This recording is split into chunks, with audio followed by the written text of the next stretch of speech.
బుల్లితెరపై hot జంటలలో ప్రస్తుతం ప్రధానంగా వినిపించే పేర్లు శ్రీముఖి, రవి.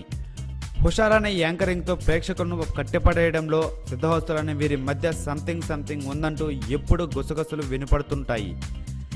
గతంలో వీటిపై శ్రీముఖి, రవిలు స్పందించి ఖండించినప్పటికీ రోజుకు ఎంటర్టైన్మెంట్ పేరుతో వీరు నిర్వహించే షోలలో వీరి మధ్య ఐకమత్యం బలపడడంతో ఎప్పుడూ వార్తలు వ్యక్తులుగా నిలుస్తుంటారు.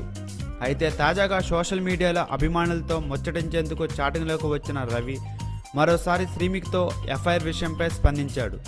బుద్ధున్నాడు ఎవడైనా శ్రీముఖిని ప్రేమిస్తాడా అన్న రవికి అనేక ప్రశ్నలు నెటిజన్లు వదిలారు. నువ్వు శ్రీముఖి చేస్తున్న ఓవర్ యాక్షన్ మేము చూడలేకపోతున్నామయ్యా అంటూ ఒక నెటిజన్ కామెంట్ చేయగా, నీ చేతిలో రిమోట్ ఉందరయ్యా అంటూ రవి ఘాటుగా సమాధానమిచ్చాడు.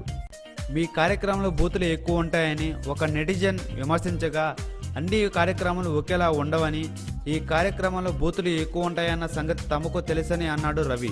తమ అఫైర్ గురించి ఎంత ఎక్కువ రాస్తే తాము అంత ఫామ్లో ఉంటామని, శ్రీముఖితో తన అఫైర్ గురించి ఎవరైనా రాసుకోవచ్చని, తనకేమీ ఇబ్బంది లేవని కుండవద్ద కొట్టినట్టు చెప్పాడు రవి.